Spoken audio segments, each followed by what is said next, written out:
How did you guys first get connected with him, as he wasn't American? Known him? There was this audition thing, or whatever. I heard that there was an audition for the Animals going on in a club. And I was wandering down along with a guitar, a little bag, and 10 shillings. So I went down there. And there's all these people milling about. And everybody was sitting around. We just played. And Chaz sort of said, "Can you play bass?" I said, "No." I said, "It's thousands." So he said, "Would you like a job?" So I boom, boom, boom, boom. I don't know. And then they said, "Come back the next day." They gave me £1. Great. And Mitch came down, we had to play. And they said, "Would you like to do some things?" So it was me and Mitch and Hendrix, and we did some rehearsals. And about a week later, we were doing a show at the Olympia in Paris.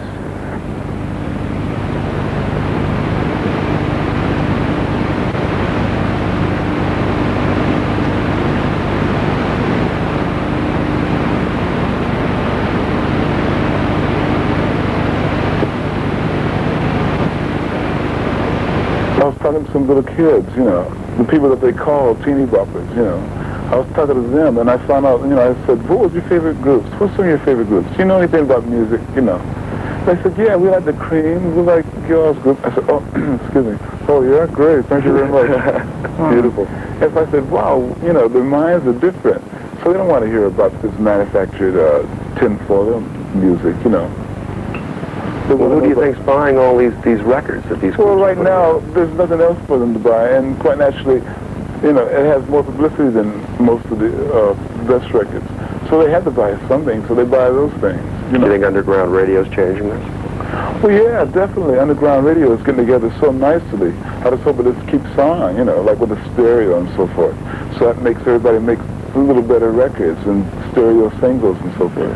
That means music itself is being presented to the public in a better way. Your music seems to be in a class by itself as far as, where it's at musically. And now it seems that everybody else is doing it. Are you planning on, getting into something different? Because they're chasing it. See, all I can do is just do what comes natural to me, Like, I don't mind. It's a good feeling sometimes when people, they base a group on maybe your group or something like that. But then, quite naturally, if they feel, that they want to get their own sound together, well, that's the best thought to have, is to eventually get your own sound together. It's like what we're doing. We call our music electric church music. Electric church? Yeah, because it's like a religion to us. You should have called the album that instead of Electric Ladyland.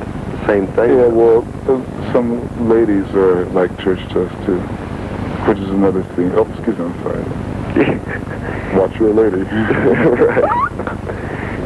Mitch, does the fact that Jimi Hendrix has arrived at the proportions of a superstar kind of bother you and Noel at all? And I don't see it, because you only get involved in what you're aware of. Like if you want to be, if you go out to be a superstar, a so-called superstar, I don't personally know what that means. All I know is that if you get to some level, quite obviously it can be very nice, but there's other things that go with it as well. They're equally as bad. So it's up to you what you get involved in. Because everybody's people anyway. Everybody's natural. So why should it affect people? Say from the opening of Rainy Day right through to the end of, Voodoo Child Returns, do you think there's a definite progression as far as you were each individually concerned? So, yeah, I think so. Quite naturally, I would think so. Yeah, that whole LP means so much. It wasn't just slopped together. Every little thing that you hear on there means something. It's not no game that we're playing, trying to blow the public's mind or so forth. It's a thing that we really, really mean. It's part of us, another part of us. So then the Electric Lady comes along, and we really got about half of what we wanted to say then. What did you really want to say? Oh, man. It would have taken about 2 more LPs. It would have been a 4 LP. What was the basic? Oh, I can't say it. I can't say it right now because, I'm thinking about... It's an unfair question. Yeah. It really is. Well, the thing is nowadays, anybody can protest, and anybody can write beautiful songs and all that. But sometimes if you have a talent, or if people are noticing you enough, then you should really try to do as much as you possibly can with it, Like what we're going to do now is chop down the words now and try to make it really tight. And what we're saying is not protesting, but giving the answers or some kind of solution, instead of going towards a negative scene. Nobody's done it yet. Everybody knocks, but nobody kind of comes up with Yeah, something a little right. more constructive. So that's what I'm better working on scene. now. You know, I'm working on that scene. And so the next 2 LPs will be like towards that scene, giving some kind of solution for people to grasp. What kind of music do you want to get into now, Mitch? I don't know, you know, music's all the same to me. It's only good and bad. There's different directions, you know, but that's it. I really can't tell. I mean, there's different kinds of, it's like, you know, there's different kinds of clothes you might have to wear according to your moods. And there's different kinds of music I want to listen to and play according to my mood. You know, it's like, there are certain kinds of musicians. I mean, like Jimi and Noel, right, can bring out a certain feeling in me that other people can't bring out. And there again, like someone else can bring out a different kind of feeling. Which is equally good. Yeah, equally as valid, you know. It just depends on how you feel. Now, as far as the different concert audiences that you're playing to, do they react differently to the Jimi Hendrix experience? I don't know, man. They're just freaking out when we play. But they listen to us, which is a really thing. You know, when the audience is quiet while you're playing, that's really great. That means they're listening. It's like around Canada, it's listening, you know. There's a few little piggies in the back row, you know, squealing here and there once in a while, but I don't know. I don't think about those things. I think about, you know, that feeling that is there. That makes it's like all the spirits like collect for an hour and a half or so.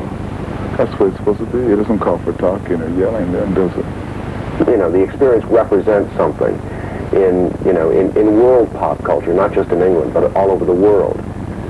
Yeah, that's not saying we're giving any social service or anything. I think it comes down to the basic old thing, old cliche, you know, about sort of being in the right time at the right place. Yeah.